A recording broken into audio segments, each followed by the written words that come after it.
Hi, I'm Linda with Eclectic Products, and I'm going to show you how Glaze Coat epoxy resin and some imagination transformed an ordinary table into this child's fun center.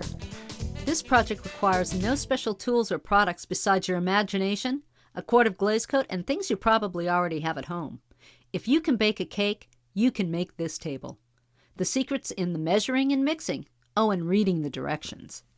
So let's get started. First, gather the supplies you need. Game board, pictures, flashcards, or your own designs. Photocopy them on heavy paper and spray with acrylic or laminate them to prevent color bleed through. White glue, stir sticks, plastic spreader, disposable brush, masking tape, carpenter's level, hairdryer or handheld torch, plastic film and drop cloths, a timer. And most important, for proper measuring and mixing, 3 or more unwaxed paper or plastic mixing containers. Make sure they have clearly marked volume measurements and clean, smooth walls. Look for these at a paint store or home improvement store. Okay, let's get the table ready. First, make sure the tabletop is dry and free from dirt and dust. Clean is the key to beautiful, crystal clear results. Now you're going to brush the backs of your photocopied and sealed decorations with white glue and press them into place. Make sure all the edges are glued down, and then gently wipe the tops with a clean towel to remove any excess glue. Let them dry completely. Here's a good trick. Apply masking tape to the underside of the table flush with the edge to prevent drips from forming underneath. Finally, use your carpenter's level to make sure the tabletop is perfectly level. Now you're ready to mix the glaze coat resin and hardener together to create your game table. You want to mix only as much product as you can pour and spread at one time. This table, for example, is 3 by 4, so I used a quart-size kit. This will coat the table with 1/8 of an inch of the product. The 2 keys for success in this process are to measure exactly and mix thoroughly. Let's begin. First, pour equal parts each of side A resin and side B hardener into separate, clean, unwaxed disposable paper or plastic mixing containers.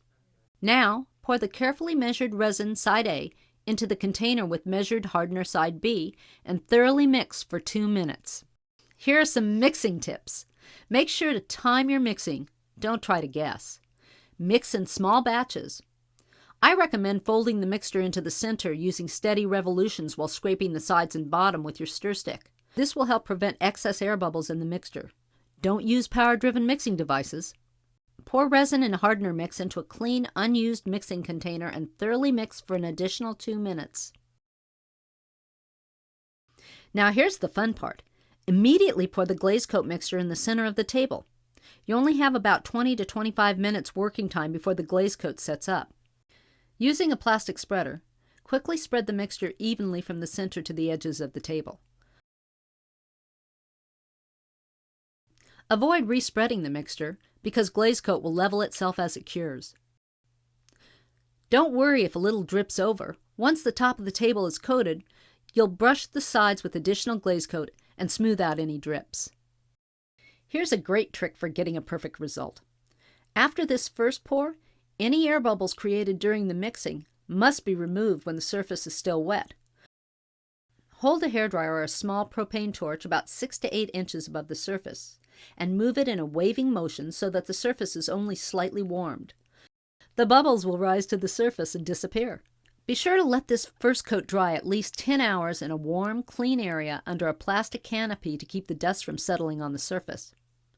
I just arranged chairs backwards around the table and taped the edges of the dust cover to the chair backs for a perfect tint. After the table is dry, sand the surface area with a fine grit paper such as 400 or 600 and wipe it well with a little acetone or denatured alcohol on a lint-free cloth. Now mix up another batch of glaze coat and pour the second coat using the same techniques and arranging the dust cover again. The project should be fully cured in 72 hours. Finally, remove the tape and sand or scrape off any remaining drips.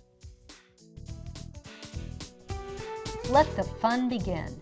This is just one of the hundreds of beautiful projects you can create with glaze coat. Remember, read the directions, measure carefully, time your mixing, and let your imagination soar.